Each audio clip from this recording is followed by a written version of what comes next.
So I went there and I played a recital for the National Gallery.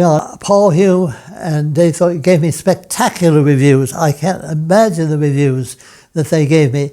Now, Paul Hume had the highest profile in the country as a music critic. He had President Truman, his daughter Margaret Truman, was a singer, and she was not a very good singer, and she had sung a concert at the Phillips Gallery, and Paul Hume gave her a bad review. The President of the United States was so angry that he took a piece of White House stationery and wrote a nasty note back to Paul Hume and sent it in the mail. Paul Hume got it. First, he didn't believe that it was real. He thought it was a joke.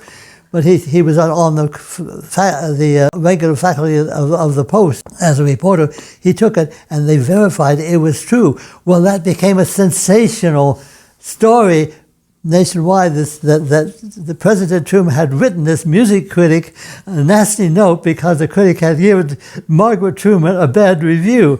And so Paul Hume became very famous. So a review by Paul Hume, a good review by Paul Hume, was immediately noticed. It was noticed by a manager in New York. And two things happened. It was noticed by a manager in New York, Mildred Chagall, and so she contacted me. She was a small management, but she was looking for a pianist, so I got a New York manager. That was the first thing. The other thing was that a man by the name of Homer Ulrich, who was chair of the music department at the University of Maryland, read the review. The week before, one of his piano professors had said that she was going to get married and move away, and he was looking for a piano professor. So he called up Richard Bales at the National Gallery, and he said, "Is Stewart Gordon still in town?"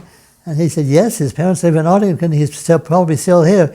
He gave me the number, and so I got a call from Homer Ulrich, who said, "Would you come out to the University of Maryland and have an interview with me, and would you apply to the search committee?" Boy, now the University of Maryland did not have a very prestigious department at that time, but make a long story short, they hired me, and I was in at the University of Maryland then for the next 25 years. I helped Homer Ulrich build that department, and I started a piano festival in order to get a higher profile at the department and a piano competition, and that's why I got in the piano festival and competition business, in order to give a higher profile, because the competition would attract all the good pianists from Juilliard and Curtis and around the country, and we began to get foreign, and I would hire well-known judges, and so that became a very well-known competition. Eventually became the William Kapell competition, which was named for Kapell in his honor after he died in an airplane crash.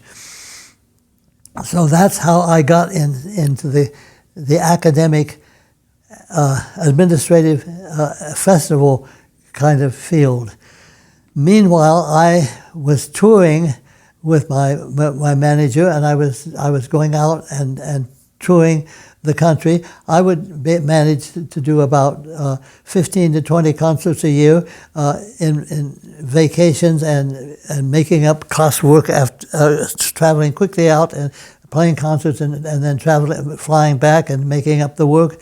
So I was able to do that for a number of years, and gradually my reputation began to build. There was a small